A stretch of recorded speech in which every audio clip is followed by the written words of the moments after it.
ہم امید کرتے ہیں کہ آپ خیر خیریت سے ہوں گے۔ دوستوں، ہماری مدارس میں اکثر لڑکیوں اور لڑکوں کے چہرے پر دانے یا داغ نکل آتے ہیں تو ان کو ہم یہی عمل بتاتے ہیں اور ان کا چہرہ چودوے کی چاند کی طرح سفید ہو جاتا ہے اور کافی خوبصورت ہو جاتا ہے، اور جہاں سے گزرتے ہیں تو لوگ ماشاءاللہ اور سبحان اللہ کہنے پر مجبور ہو جاتے ہیں۔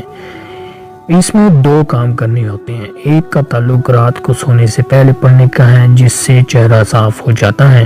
ہمارے ایک عزیز ہیں جو تبلیغی جماعت سے تعلق رکھتے ہیں، ان کی ایک بڑی شاپ ہے اور ان کی بیوی بیوٹی پارلر چلاتی ہیں۔ وہ بھائی بھی مانتے ہیں، کیونکہ جن کا تعلق دنیا اور دین کے ساتھ ہے وہ مانتے ہیں کہ قیمتی کریموں اور فیشل سے وقتی خوبصورتی حاصل ہوتی ہے، لیکن اگر ہمیشہ کی خوبصورتی چاہتے ہیں، چہرے پر نور لانا چاہتے ہیں اور داغ دھبے ختم کرنا چاہتے ہیں تو آپ صلی اللہ علیہ وسلم نے 1400 سال پہلے جو علاج بتایا تھا، تو ہم مسلمان ہونے کی حیثیت سے اس علاج سے کبھی انکار کر ہی نہیں سکتے، کیونکہ آپ صلی اللہ علیہ وسلم نے جو بتلایا وہ سچ اور حق ہے اور اس کبھی بھی جھٹلایا نہیں جا سکتا۔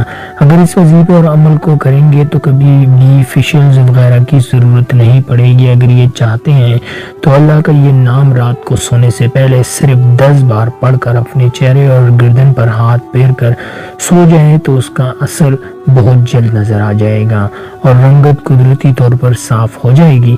اس سے پہلے انہیں درود ابراہیم کا ورد کرنا ہے کم سے کم 3 بار، اس کے بعد اللہ کا نام المسور کا 10 بار ورد کرنا ہے اور اس کے ساتھ ساتھ اپنا ہاتھ اپنے چہرے اور گردن پر پھیرتے ہوئے اور اس کے بعد سو جائیں۔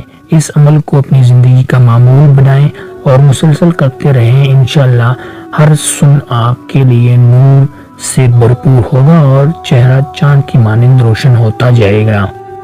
اس سے پہلے مسلمانوں اپنا علاج طب نبوی سے کرتے تھے، کیونکہ آپ صلی اللہ علیہ وسلم کی ذات میں دنیا کے ہر شبے کی رہنمائی موجود ہے اور آپ کی بتائی ہوئی چیزوں میں اثر باقی چیزوں کی نسبت زیادہ اور دیر پا ہے۔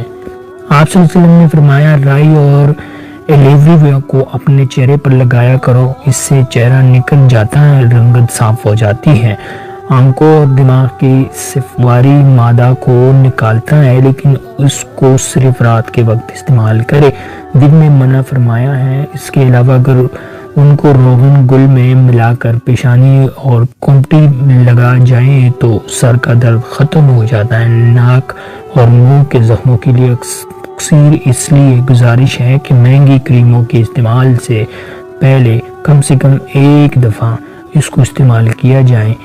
نیچے کمنٹس میں اپنی رائے کا اظہار ضرور کیجیے۔